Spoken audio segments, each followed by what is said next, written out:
ini saya sama Mas Apip ini ya. Nah, Mas Apip sendiri ini dengar-dengar di kalangan pengacara di Malang udah kayak naik daun lah. Sedang naik daun. Sedang naik daun. Daun itu naik di atasnya daun. Iya. Nah, sebelumnya kalau ngobrol lebih lanjut itu perkenalkan dulu Mas. Identitas Mas Apip ini. Kebetulan saya nggak bawa KTP. Ini ada KTP itu kan tinggal ya pada intinya saya itu cuman anak muda yang senang belajar dan menekuni bidang ilmu hukum, terutama saya ini di praktisi sebagai seorang pengacara, advokat, dan saya mencintai profesi itu. Sebab itu saya sudah menjalani hirup pikirnya mungkin udah kurang lebih 5 sampai 6 tahun dari sebelum lulus kuliah. Dari sebelum lulus itu apa pertama Mas? Motivasi kok bisa aduh aku harus jadi advokat gitu apa Mas? Enggak dulu, jadi saya nggak pernah punya cita-cita untuk menjadi advokat sebenarnya. Waktu pas kuliah semester awal saya pengen jadi jaksa. Ingin jadi jaksa dulu. Jadi jaksa.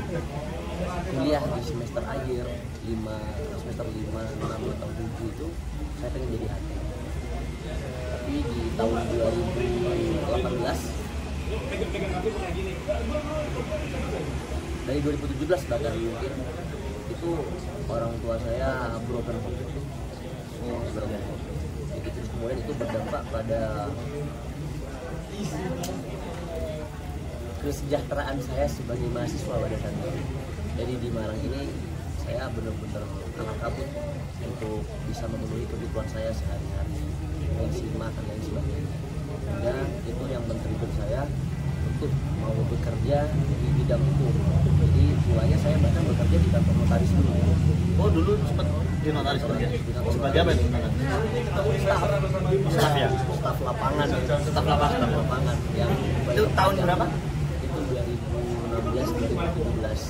2016-2017. Itu masih kuliah. Kuliah. Lalu di kantor notaris 1 tahun, terus kemudian saya nggak merasa punya passion di situ, nggak merasa ada, memang dapat duit tapi nggak merasa ada sesuatu yang menantang dan sangat menarik. Hingga akhirnya 2017 saya bergabung di salah satu firma hukum dan itu bertahan dan saya berproses sampai dengan tahun 2021 lalu. Keinginan saya untuk menjadi advokat itu terbentuk di firma hukum itu. Setelah saya masuk di tahun kedua, kalau nggak salah, saya merasa kok profesi ini menyenangkan. Di profesi ini saya sudah sering bertemu dengan jaksa. Ternyata menjadi jaksa tidak begitu cocok buat saya, tidak begitu menarik buat saya. Di profesi ini saya sering bertemu dengan hakim, berdiskusi dengan hakim. Ternyata juga pekerjaan hakim tidak begitu menarik buat saya. Ya akhirnya memang profesi yang saya senangi ya advokat ini. Ya, profesi ini yang saya tekuni sampai dengan saat ini. Dulu sempat mau kepikiran jadi hakim. Itu berarti waktu menjalani karir di advokat itu kan udah pasti ketemu hakim kan. Itu ada nggak kayak seperti yang Mas bilang tadi seperti jaksa, oh kayak ini nggak cocok. Gimana itu ada? Gimana dia? Ya, saya tipikal orang yang tidak suka terlalu banyak terikat.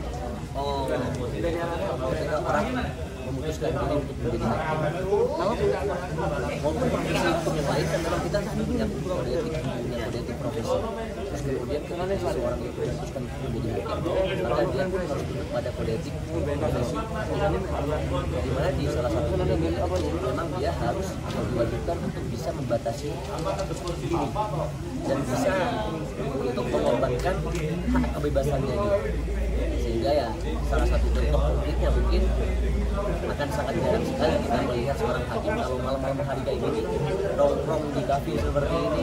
Apalagi tongkrongannya itu para profesi hukum lainnya kayak sama pengacara, nongkrong dengan jaksa, nongkrong dengan polisi. Nah, itu sangat terbatas sekali dan saya tidak menginginkan itu. Berarti pada intinya Mas ini individu yang merdeka lah. Nah, saya ingin menjalani suatu profesi hukum di mana saya masih bisa menikmati kemerdekaan saya sebagai seorang manusia. Siap. Sampai sejauh ini berapa tahun Mas berkarir di advokat, dunia advokat? Ya 5 tahun. 5 tahunan. Jalan 6 tahun. Nah, selama 6 tahun ini Mas ya, itu ada nggak kasus yang menurut Mas ini wah ini besar dan ini salarinya tinggi, itu ada nggak? Orang-orang itu berbeda-beda dalam menilai kasus itu besar atau kecil. Ada orang yang menilai kasus lebih besar karena uangnya besar. Oh iya. Tapi kalau saya tipikal pengacara yang menilai besar kecilnya perkara itu dari bergening, tapi atau dari seberapa penting peran kita dalam perkara itu. Jadi misalkan perkara ini sebenarnya duitnya besar, tapi sebenarnya peran advokat ini tidak terlalu dominan dalam penyelesaian perkara itu. Misalkan lah, contoh perkara perceraian, kebetulan yang cerai ini orang ternama sehingga kita minta bayaran sampai mungkin ratusan juta. Bagi saya, sepanjang itu masih perkara perceraian, saya masih enggan untuk mengatakan bahwa itu perkara besar bagi saya. Karena sebenarnya dalam perkara perceraian, bahkan prinsipal sendiri bisa menyelesaikan putusan itu tanpa didampingi atau tanpa diwakilkan oleh seorang advokat. Sehingga kalau pengalaman perkara terbesar saya bukan perkara dengan duit besar, tapi perkara di mana peran saya dalam penyelesaian perkara itu bisa dikatakan sangat besar sekali. Bahkan mungkin dari sekian banyak pengalaman itu, saya pernah punya satu pengalaman di perkara tinggi tindak pidana ringan.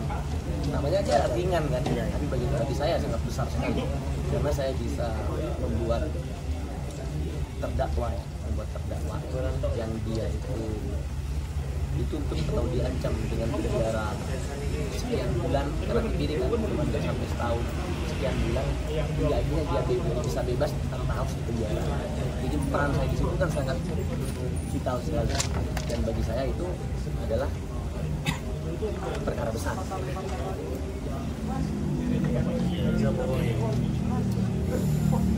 Apalagi ya,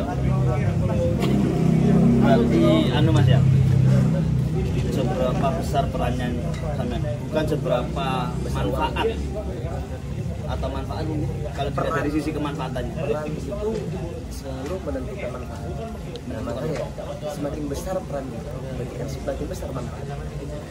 Jadi perkara besar atau kecil bagi saya bukan perkara dengan besar atau kecil uangnya, tapi besar atau sedikit peran kita dan manfaat kita dalam perkara itu. Semakin besar peran kita, semakin besar manfaat kita di dalam perkara itu, dalam penyelesaian perkara itu. Berarti bagi saya itu adalah perkara besar biasa.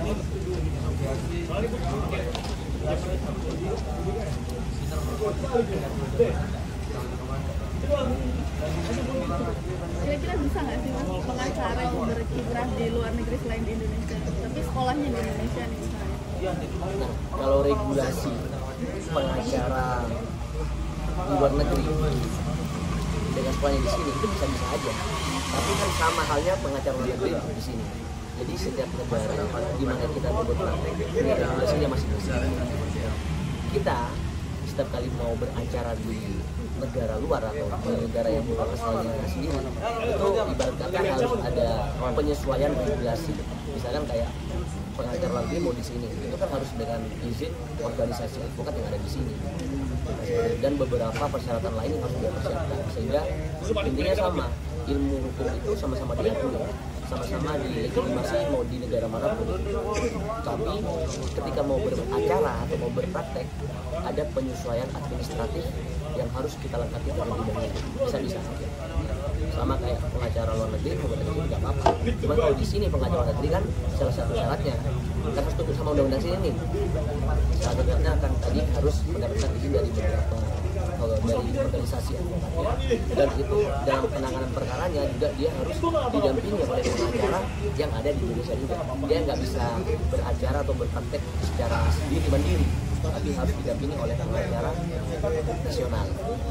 Tapi aturan hukum di luar negeri sama di Indonesia kan beda itu. Beda. Penyesuaian itu. Nah, penyesuaiannya, makanya saya bilang penyesuaiannya tunduk pada regulasi negara masing-masing. Nah, mungkin di Malaysia ada regulasi khusus kalau misalkan pengacara Indonesia mau beracara di sana. Terus kemudian kalau di Singapura seperti apa, di Australia seperti apa, di Amerika seperti apa. Tapi yang pasti setiap pengacara mereka wilayah kerjanya itu bisa sangat luas sekali. Kalau di Indonesia di dalam undang-undang advokat pun jelas nih, wilayah kerja advokat itu seluruh Indonesia. Tetapi dengan profesi itu juga kita bisa menjalankan di negara lain, negara luar, dengan beberapa syarat-syarat yang ditentukan dalam regulasi atau aturan di dalam negara itu sendiri. Jadi ada aturannya. Ada aturannya, pasti setiap negara itu beda-beda. Jadi orang dari yang luar negeri itu mau jadi pengacara di Indonesia harus mengetahui aturan di Indonesia. Iya, jadi Sekolah lagi dong berarti. nggak sekolah lagi. Jadi aturan itu bukan berarti mengikat pada orang yang dipersyaratkan bersekolah. Ibarat kata ini aturan tentang pidana misalnya, entah itu pembunuhan, pencurian dan sebagainya. Orang mengetahui atau terikat dengan aturan itu bukan hanya orang yang bersekolah, bukan hanya orang yang berpendidikan dan tidak orang yang tidak berpendidikan, bahkan yang tidak sekolah TK, SD, SMP, SMA maupun kuliah, itu juga terikat dengan aturan itu sendiri. Jadi misalkan tentang pembunuhan, karena kita dilarang untuk membunuh orang lain, menghilangkan nyawa orang lain. Yang dilarang itu bukan orang yang berpendidikan doang, tapi orang yang tidak bersekolah pun juga dilarang. Kedudukan hukum di mata pasal itu, di mata aturan itu sama setara, equality before the law. Jadi mau dia berpendidikan atau tidak, kalau dia membunuh, ya aturannya masih sama, ya pasal-pasal itu aja. Kalau nggak 358, kalau nggak 340, atau nggak 359, seperti itu aja. Jadi itu mengikat semua orang yang berada di wilayah Kesatuan Republik Indonesia. Sama seperti juga pengacara luar yang mau beracara di sini, dia nggak harus sekolah. Tapi ketika dia mau beracara di sini, dia tunduk pada aturan yang ada di sini. Dan itu mengikat siapapun yang mau beracara di sini harus sekolah. Jadi gimana cara mereka tahu aturan yang ada di sini itu seperti apa? Kan pasti ada beda aturannya, basicnya sama aja. Nggak, jadi pengacara itu memang harus rajin mencari informasi, rajin membaca, rajin bersosialisasi, rajin berkelompok, rajin berkolaborasi. Dari situ dia akan bertambah. Jadi kalau bangun misalkan nih mau beracara di peradilan niaga misalnya, situ objek perkaranya kan ada perkara PKPU, kepailitan dan haki. Sebelumnya nggak tahu apa-apa tentang sengketa yang berkaitan dengan tiga hal tadi. Tapi mbaknya bisa kemudian membuka undang-undang atau peraturan undang-undangan terkait. Nah dari situ, dari membaca, dari mencari informasi, kemudian nanti akan terbentuk pengetahuan bagaimana cara beracara di peradilan itu. Sama juga pengacara luar seperti itu. Ketika dia kesini, ya dia bisa tanya dengan kliennya, bisa tanya dengan pengacara yang mungkin dia kenal di Indonesia, atau mungkin dia bisa langsung membaca peraturan perundang-undangan yang ada di Indonesia. Karena semua peraturan undangan itu dipublikasikan secara umum, siapapun bisa mengakses. Jadi pun kalau misalkan bisa mengakses peraturan perundang-undangan yang ada di Amerika atau di Indonesia, bisa dibaca. Jadi misalnya saya mau beracara di Amerika, berarti saya harus mempelajari dulu sebelum masuk gitu ya? Jadi harus mempelajari dulu regulasi di Amerika untuk bisa beracara di sana seperti apa. Tidak menutup kemungkinan juga mungkin ada satu negara atau dua negara atau beberapa negara yang mensyaratkan bahwa setiap pengacara yang mau beracara di sana harus melalui pelatihan atau pendidikan khusus dulu, entah itu 1 tahun atau 2 tahun. Tidak menutup kemungkinan, tapi yang saya tahu sependek pengalaman ini tidak ada yang sampai seketat itu. Jadi hanya penyesuaian administratif harus dilengkapi, minta izin ke kantor ini dulu. Contohnya yang pasti utama itu kedutaan besar. Jadi harus ada beberapa dokumen yang dipersiapkan antara Anda dengan kedutaan besar itu yang ada di Amerika untuk bisa kemudian bekerja di sana. Berarti istilah pengacara internasional tuh ada yang Adalah ada. Hotman Paris itu bisa dikatakan banyak saya karena dia punya beberapa perkara yang disengketakan di badan arbitrase internasional. Oh iya mas, mau tanya ini. Tadi kan bilang Hotman Paris. Hotman Paris kan dilihat dari sosial media, dari mana aja, dia kan selalu bergaya mas dengan stylenya, cincinnya banyak gitu. Itu kalau mas sendiri jadi pengacara itu apakah harus bergaya kayak Hotman Paris mas? Sepenting apa sih gaya itu? Kebetulan kita tinggal di Indonesia nih. Ya. Di Indonesia ini ternyata masyarakatnya itu menjadikan penampilan atau cover dari seseorang itu hal yang sangat menentukan dipercaya atau dihormati dan tidaknya. Jadi memang itu saya tidak membenarkan 100% bahwa kita harus menilai seseorang dari covernya, tetapi kebetulan kita tinggal di masyarakat yang memiliki persepsi semacam itu, paradigma semacam itu. Jadi cover seseorang yang tinggal di Indonesia itu sangat penting menilai atau dinilai tentang berkualitas atau tidaknya dia. Ketika Hotman Paris dia kemudian memiliki ciri khas dengan memamerkan segala kemewahannya dan sebagainya, itu nggak ada salah satunya, karena kebetulan memang negara kita menilai atau memberikan kepercayaan juga berdasarkan hal-hal semacam itu. Dan memang kebetulan pengacara itu salah satu profesi yang membutuhkan sedikit narsisme, bahkan mungkin banyak narsisme, dan mungkin sedikit harus menonjolkan prestasi-prestasi yang dipunya. Jadi bukan sombong sebenarnya, kalau itu kembali ke niatnya masing-masing. Tetapi kebetulan kalau di Indonesia ini, kalau Anda tidak pernah memamerkan atau menunjukkan prestasi yang pernah Anda capai, sulit mendapatkan kepercayaan, sulit untuk bisa dikenal. Sehingga kalau tidak begitu, marketingnya pun nanti untuk jasa Anda sulit bisa tercapai. Sulit mendapatkan kepercayaan. Ya, berarti labeling di pengacara itu label diri sangat penting. Kita harus pandai melabel diri dan kita harus pandai membangun ciri khas di profesi ini. Kalau Hotman Paris ciri khasnya seperti itu ya nggak apa-apa. Kan ada banyak pengacara-pengacara lain yang juga punya ciri khas. Ada yang dengan rambut gondrong, ada yang dengan jaket kulit, macam-macam. Sepanjang itu tidak melanggar kepatuhan dan nilai-nilai kesopanan, bisa nggak ada masalah. Mungkin terutama kode etik yang harus diperhatikan. Iya. Berarti mas ya, seberapapun gaya atau seberapapun style mereka masing-masing, yang tujuannya itu satu berarti untuk apa mas? Untuk mendapatkan kepercayaan. Saya kalau mau bilang untuk dapat klien itu kan kayak jadi saya bahasakan dalam suatu kalimat yang akademis. Iya. Masuk.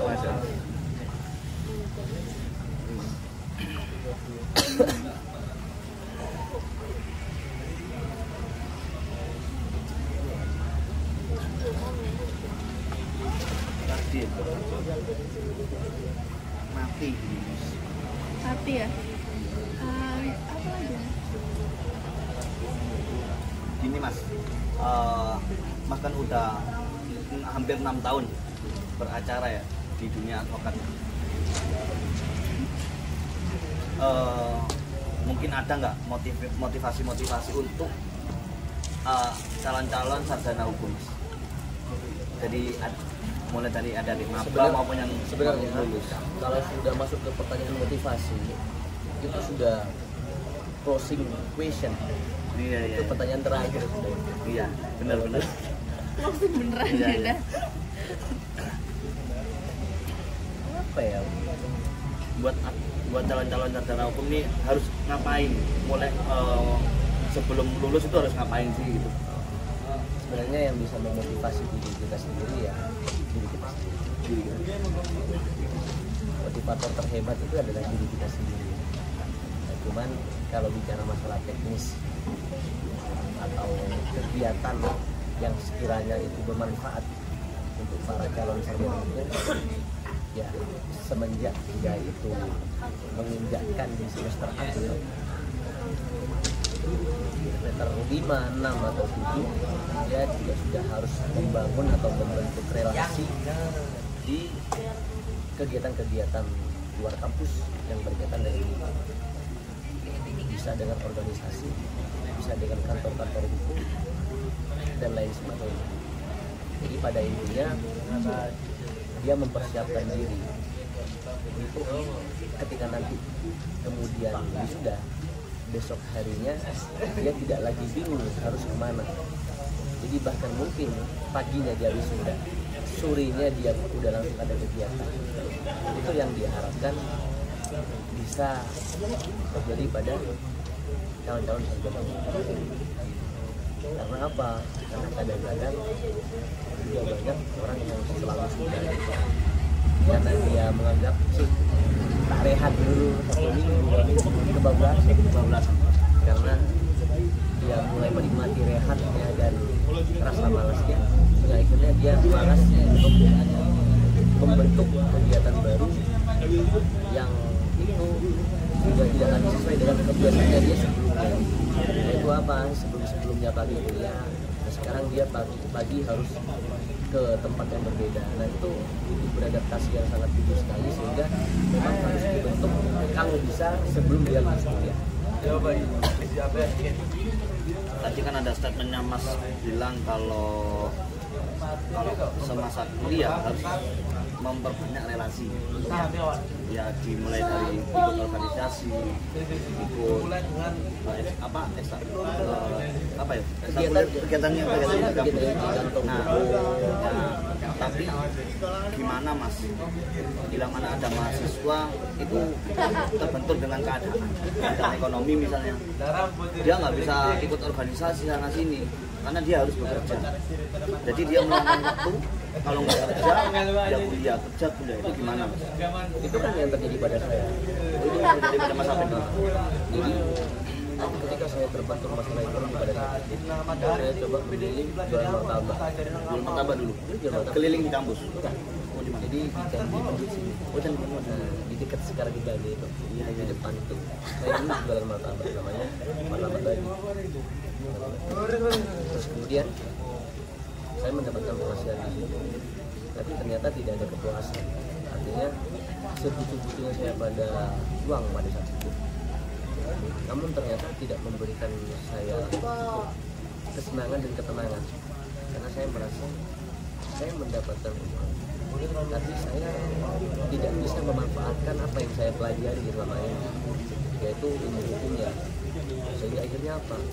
Saya membangun kreativitas di situ untuk bekerja di kantor hukum, mendapatkan uang di kantor hukum. Jadi saya dapat uang iya, tapi saya juga punya rasa bangga dan saya merasa berhasil memanfaatkan ilmu saya, karena saya berada di lingkungan yang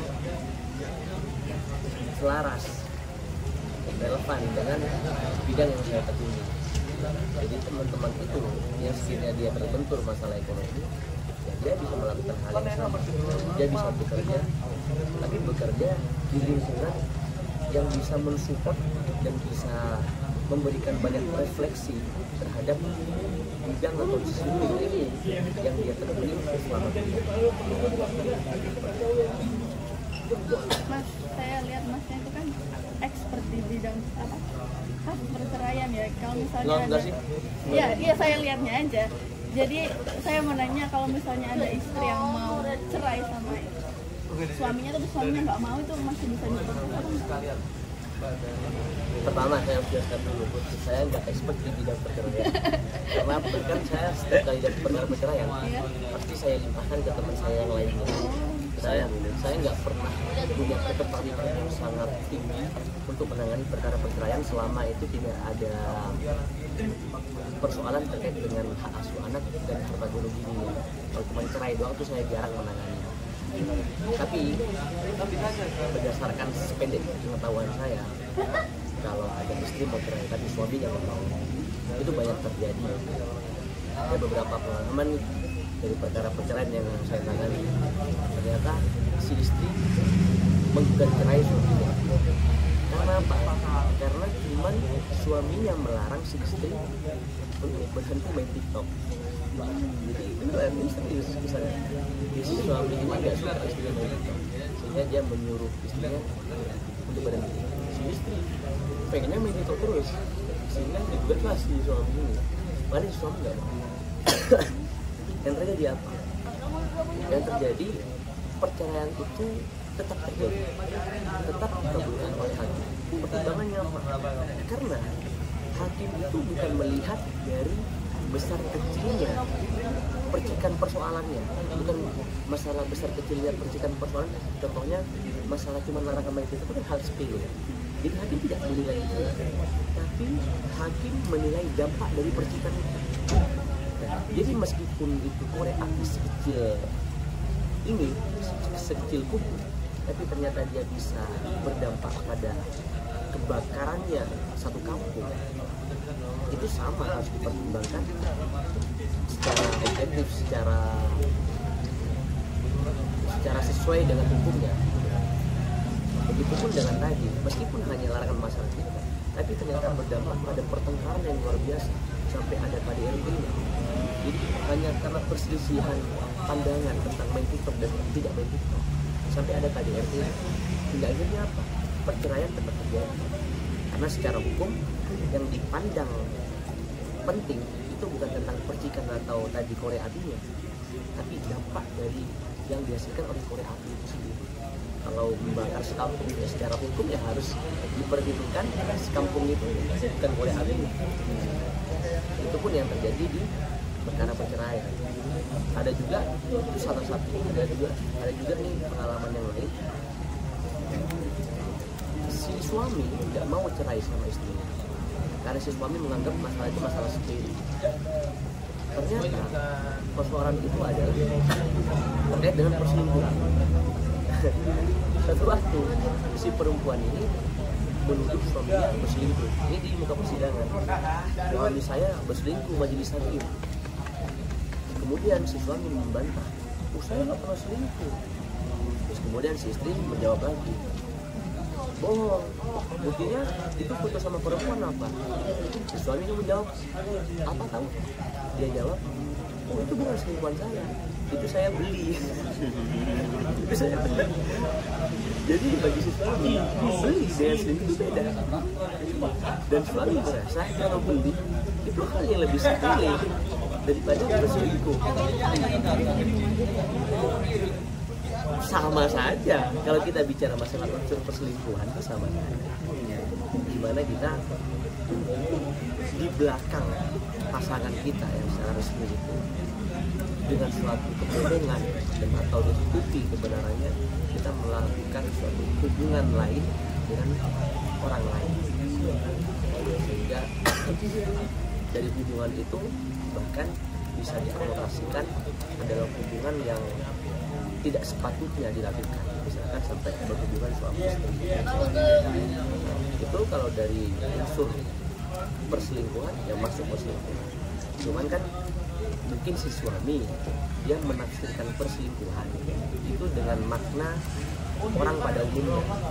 Kalau perselingkuhan orang pada umumnya itu kan adalah perempuan yang tiap hari dihubungi, dikasih perhatian, dibilang I love you juga, terus kemudian mungkin juga dibelanjai. Itu perselingkuhan yang dimaknai oleh orang pada umumnya. Tapi padahal kalau secara hukum ya tidak sampai sekompleks itu.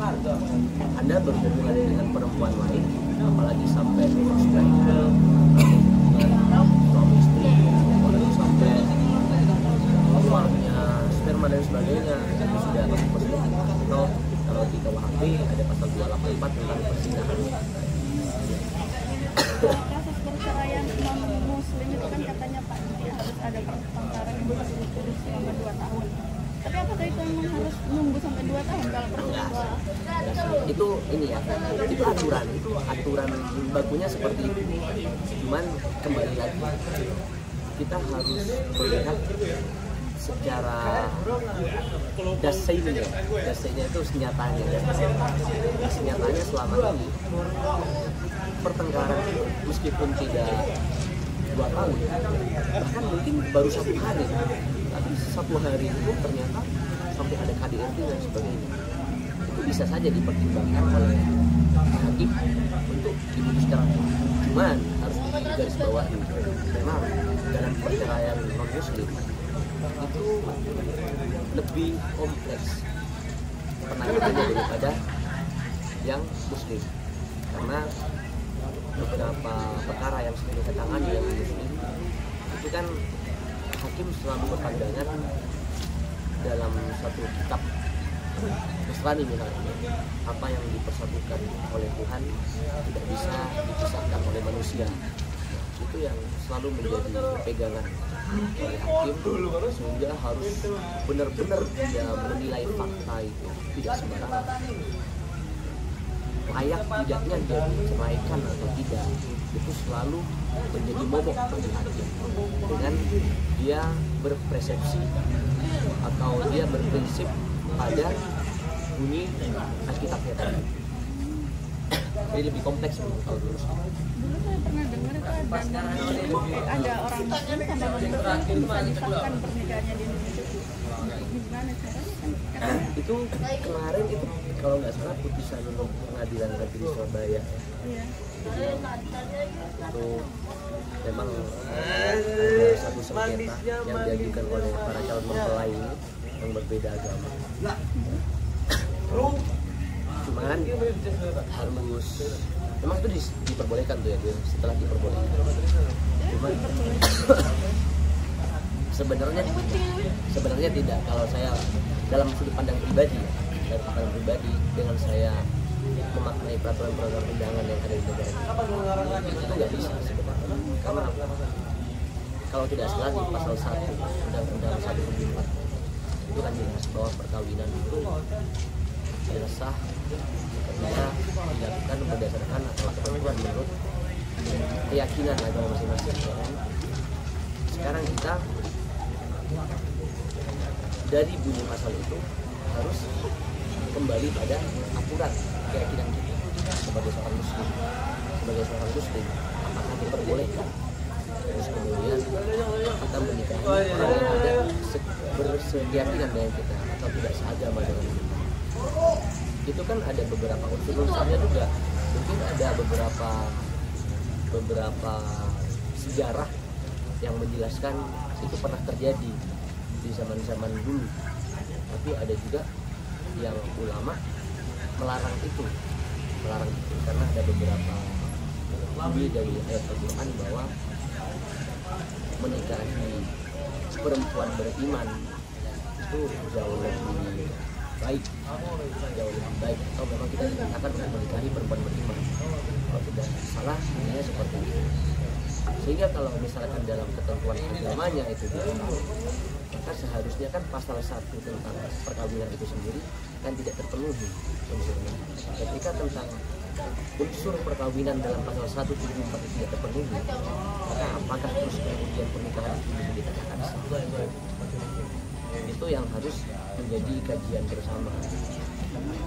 Lebih tepatnya memang di dalam persoalan ini itu harus mendudukkan dua aspek pemikiran secara agama dan pemikiran secara hukum rasional dan positif.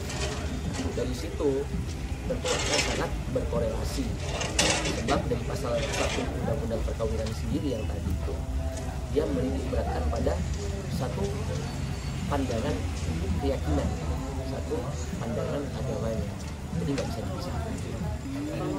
Tapi misalnya itu terjadi yang muslim sama non muslim itu menikah, terus dicatatkan di mana, di kantor perumahan? catatan sipil nggak sih? jadi pada akhirnya ketika ternyata kalau dari masalah yang kemarin ya, itu kan dari KUA sendiri kan tidak berkenan. Iya. Dari KUA sendiri kan tidak berkenan. Ketika KUA tidak berkenan, terus kemudian ada putusan pengadilan. Dilihat dari putusan pengadilannya itu, yang diperintahkan untuk mencatat itu siapa? Apakah KUA dengan buku nikahnya tadi, ataukah discapil seperti halnya pernikahan orang-orang non-muslim? Nah, dilihat dari putusannya. Cuman kalau kita bicara masalah logika, KUA itu sendiri selama ini selain dia tunduk pada aturan-aturan hukum positif, berarti putusan kan juga termasuk hukum positif. Tapi KUA sendiri itu diisi oleh orang-orang yang dia juga orang-orang beriman yang pada akhirnya juga tunduk pada aturan-aturan agama Islam. Ketika orang-orang KUA ini tahu bahwa secara Islam hal semacam itu tidak diperbolehkan, mereka mungkin akan kesulitan untuk memaksakan diri mencatat. Sehingga jikalau terjadi demikian, yang paling masuk akal dan yang paling sederhana untuk melakukan adalah dicatat pada discapil. Seperti itu. Terakhir ini Mas, terakhir ini Mas, tentang masalah kasus ini yang ini sedang berjalan, tapi kasus yang sempat viral Mas, ART yang disekap itu, yang disekap di mana? di Bandung, yang sampai yang fotonya sampai di video tuh bekak gininya Mas, pernah lihat?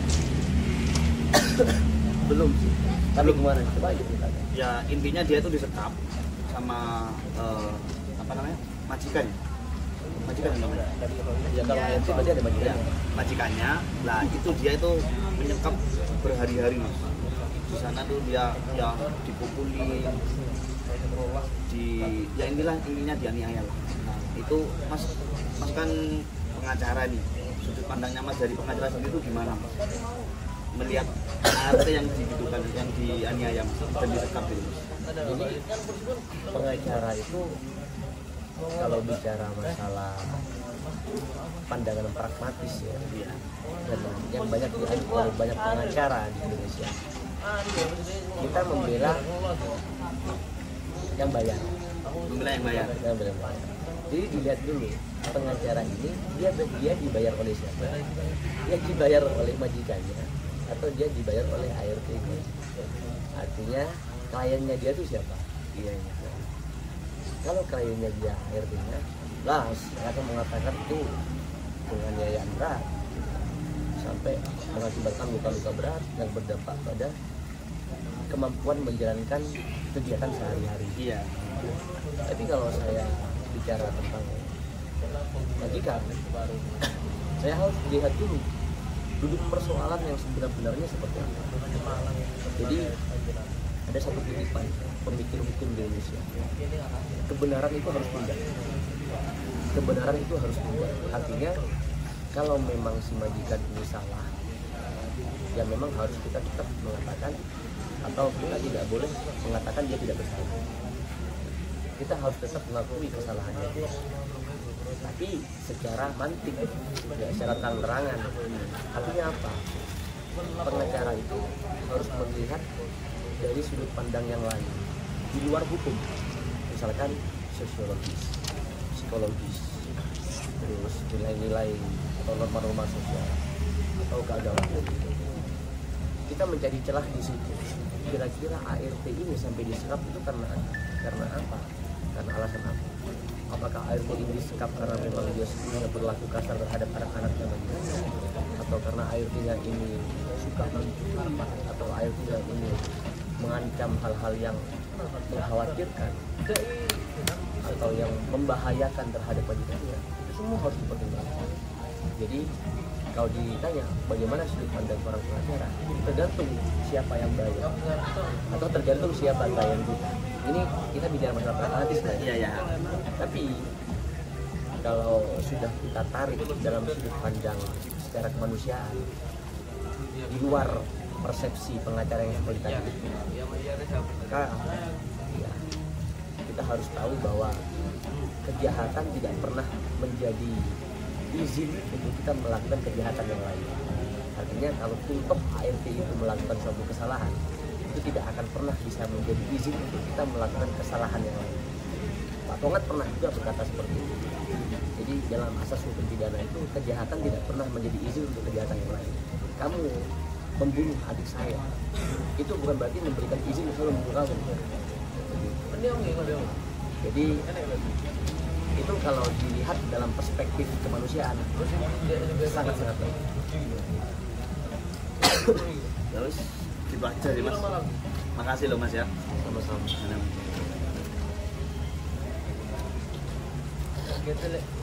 Udah.